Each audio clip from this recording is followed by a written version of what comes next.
Hey, what's up guys, it's Parnellyx, and in this video we're going to be doing a high elo breakdown analysis of my thought process so that you guys can have a good idea of what's a high elo player considers or thinks about when jungling, so you can know what decisions you have to make. So the first decision that we're going to get into is which lane is best to path towards. Right away, look at the team comps, and we're going to be looking for which lane is most likely to land us a kill if we gank level 3 or level 4 on Warwick.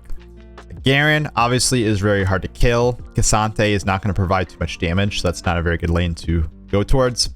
Caitlyn and Pyke are likely to be pushing. They're squishy, and we have really good gank setup from Jhin and Thresh. So this is kind of a no-brainer to start top side and look to path towards bot lane.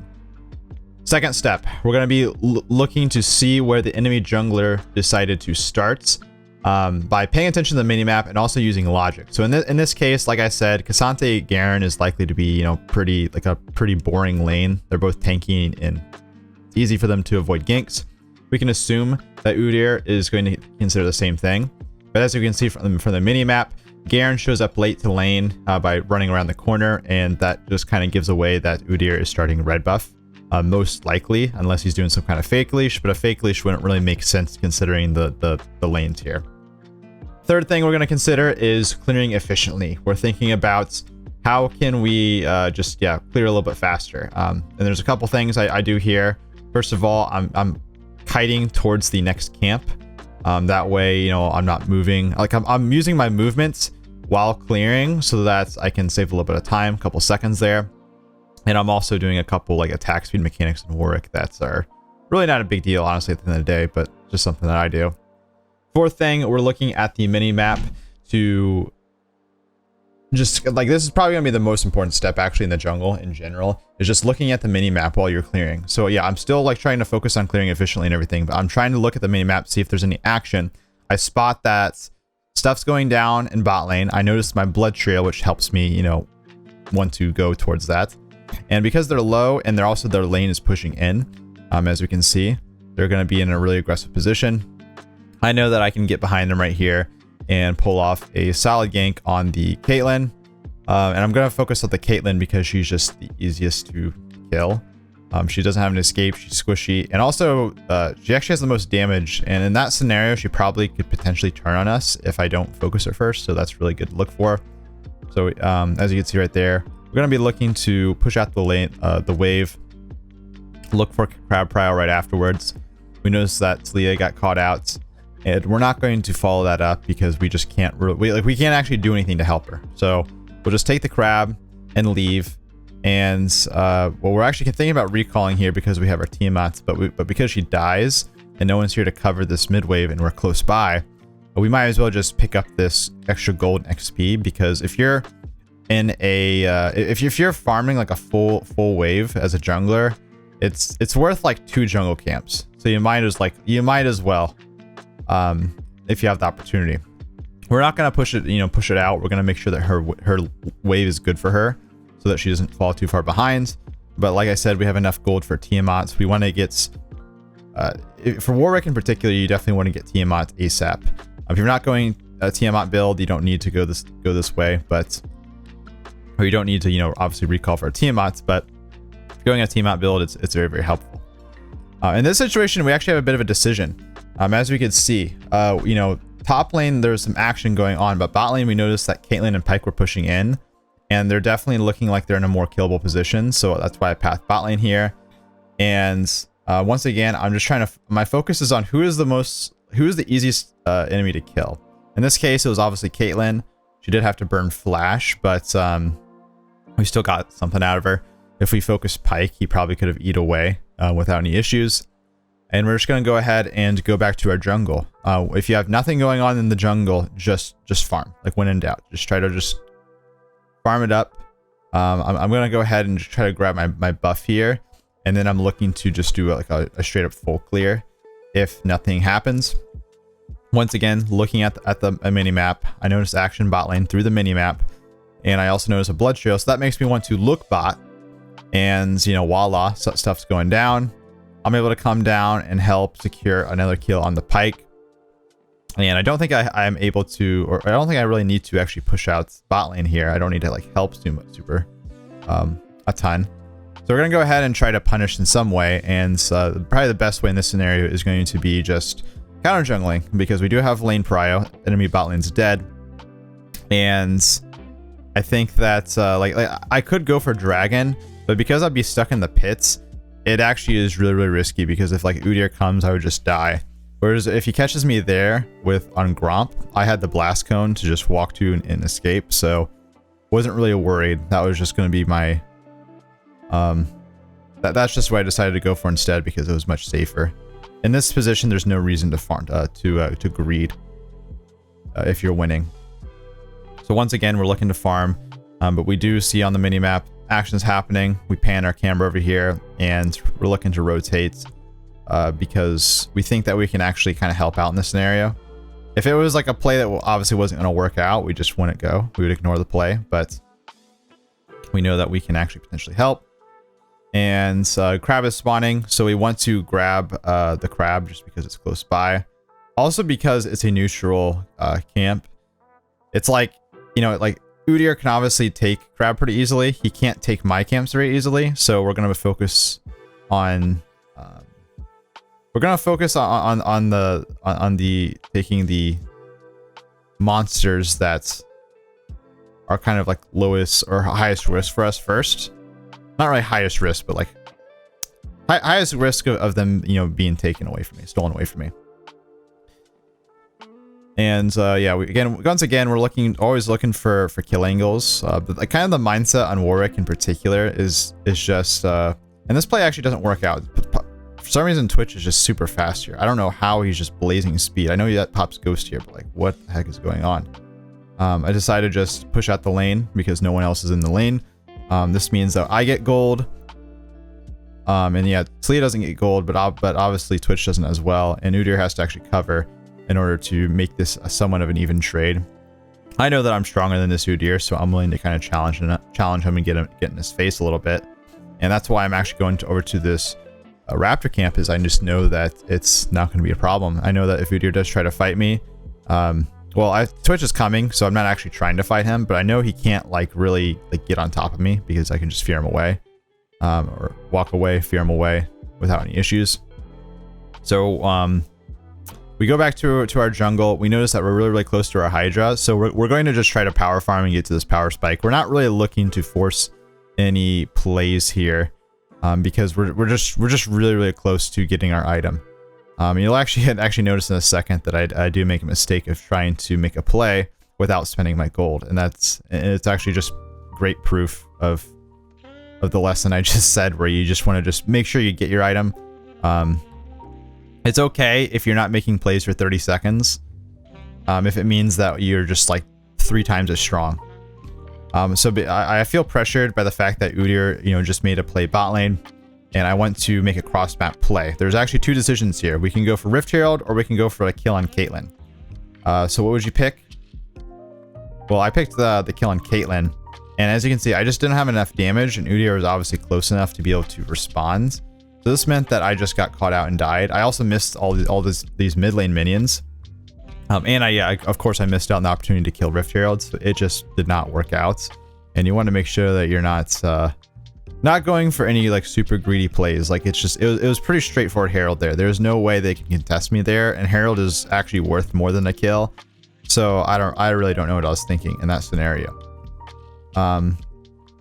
But as far, yeah, so this is the kind of the tip that I mentioned earlier, where we're going to be pathing towards contestable objectives first. And by contestable, I mean, like I said, like crab is obviously easier for Udyr to take than my jungle camp. So I'd rather just take that first and then go back to my camps, because it's a lot safer that way.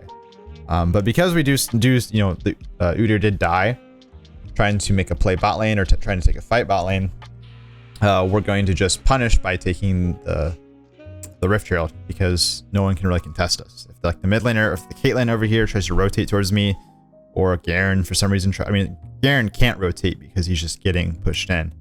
But we just have the numbers advantage, so it's just not going to work out. We can take this pretty freely and then continue farming away. But yeah, like I was trying to say earlier, like the mindset on Warwick is you definitely want to like you want to get kills when you can. Like, if you can get kills, that's always highest priority. You're not trying to farm a camp over getting a kill. I'd say like the priority is kills is most important. Objectives is like second most important. Pre 10 minutes. After 10 minutes, or so, it definitely changes. But pre 10 minutes, definitely focus on kills first things first.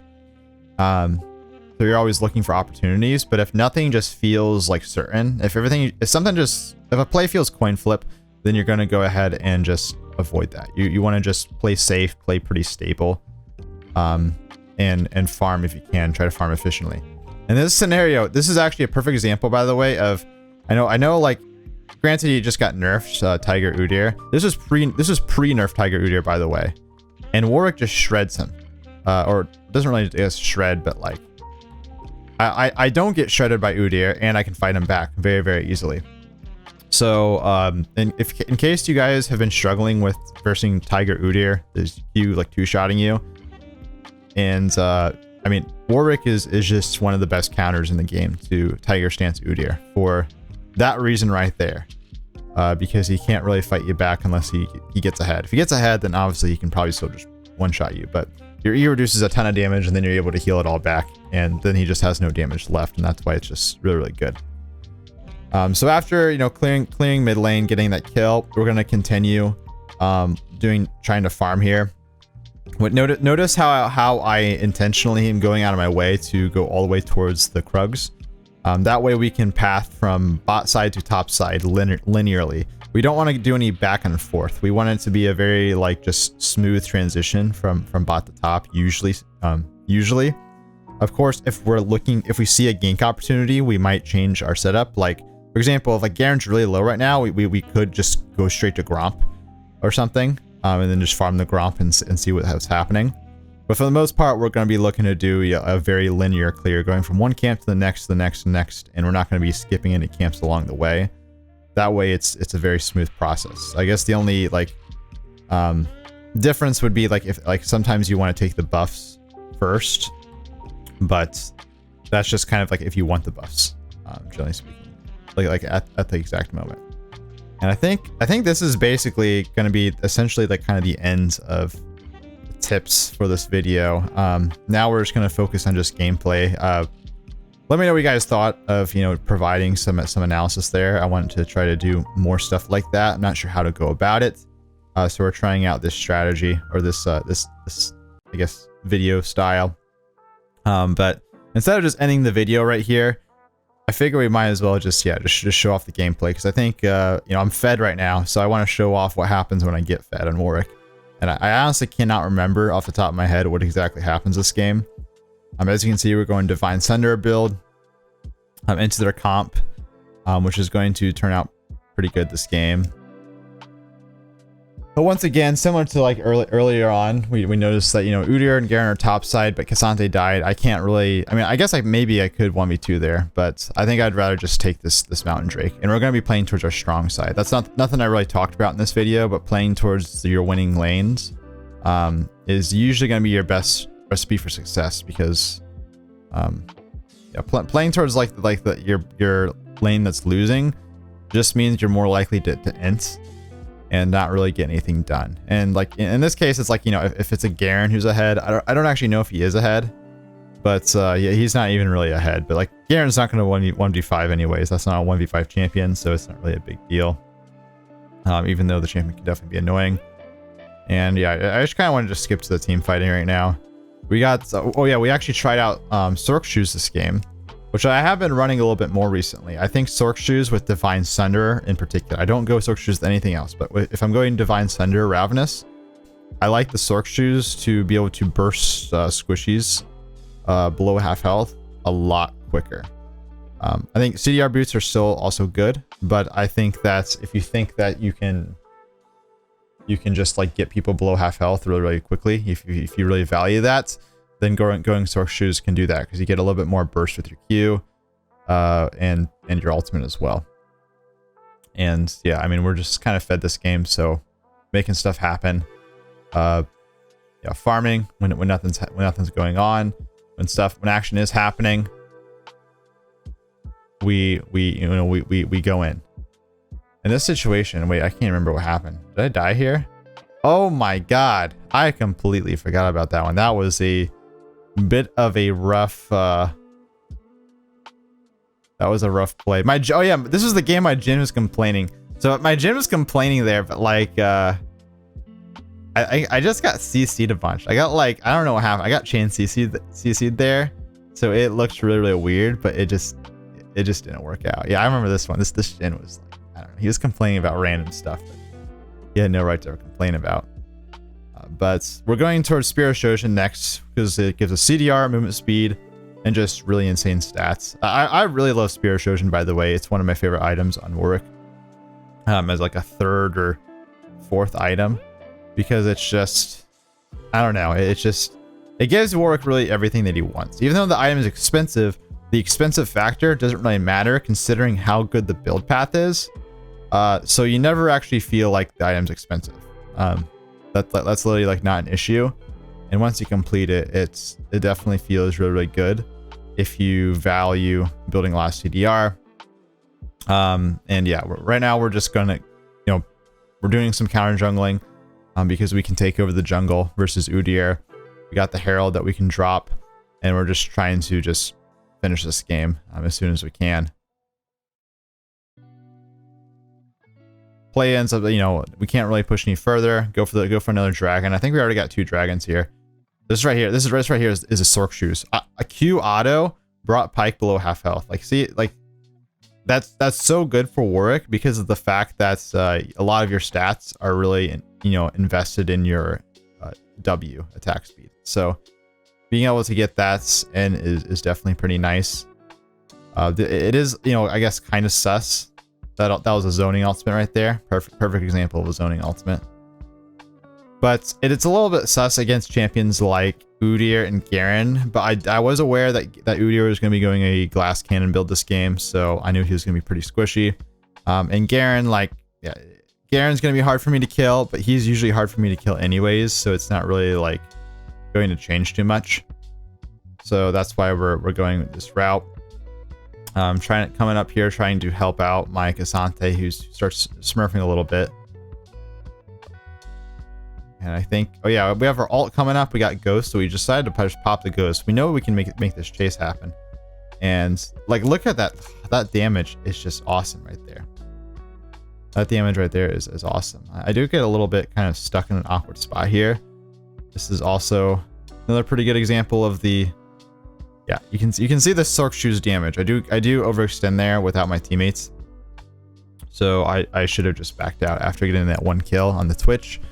But it's fine because we're just ridiculously far ahead. So we just want to, I mean, ideally you don't want to give your opponents any opportunity to make plays happen. Like, I definitely like try to, when I say it's fine, I mean, I shouldn't be doing that, and it's not really good, but we're still in a good spot regardless. So as long as I avoid more plays like that, then we should be okay. Try to catch out this Garen. Garen's obviously just an unkillable, like, I don't know, he's just, I don't want to say he's like an immovable object because he moves really fast, but he just like, he's almost like Mundo. He just kind of runs around and is just too tanky, so you just kind of gotta ignore him and accept that fact. The damage is really, really showing through though. Right here. This actually was also pre last Hydra nerf patch, I believe. So, like I said, this is when Udyr, Tiger Udyr was really, really OP. Or statistically, it wasn't really OP. It was just really obnoxious and like felt OP. Going mid lane here to make some plays. Once again, getting some burst down. Now that we actually get 2 picks, I think we can probably look for a Baron angle. The only issue here is that Jhin and Talia are really, really low. So I start on Raptors. I don't know if I actually, oh yeah, we do end up just doing the Baron. So that's good. I can't get enough for my item, so I decide to just kind of walk around and see if I can kill anyone right now. Yeah, I'm just trying to make random picks here, honestly, but I can't go in honestly without my team. Talia says, who cares if my team's not here, which I respect, honestly. I respect this a lot. She's not even that useful this game anyways, so it just means that she's kind of setting up some plays for us. I decided to use another gap closing ultimate on Garen to try to kill him because he's the only one that's really caught out, and the champion's also pretty annoying, so you know, I kind of hold some resentment against him. And now we're looking to utilize our Baron, get a good push in. I think I was actually thinking about doing like pushing in bot lane to make the waves a lot better, but Udyr just one-shots our Jhin. So we decided to just go for the dragon here. Oh no, so this is the third dragon. It was not the fourth dragon, so we don't have the soul yet, but it is setting us up for the future. And this Caitlyn is like 2 HP, so you know the drill. I mean, we're playing a wolf. We can see her. We can see where she's recalling. The trap actually right there, as you can see, was popped because Twitch went invisible, but sadly I couldn't see him in time. And then Garen's just trying to make a play, so we just react. And I mean, at this point we're 14 and 3 and 6. We're having a pretty good time, I'll say.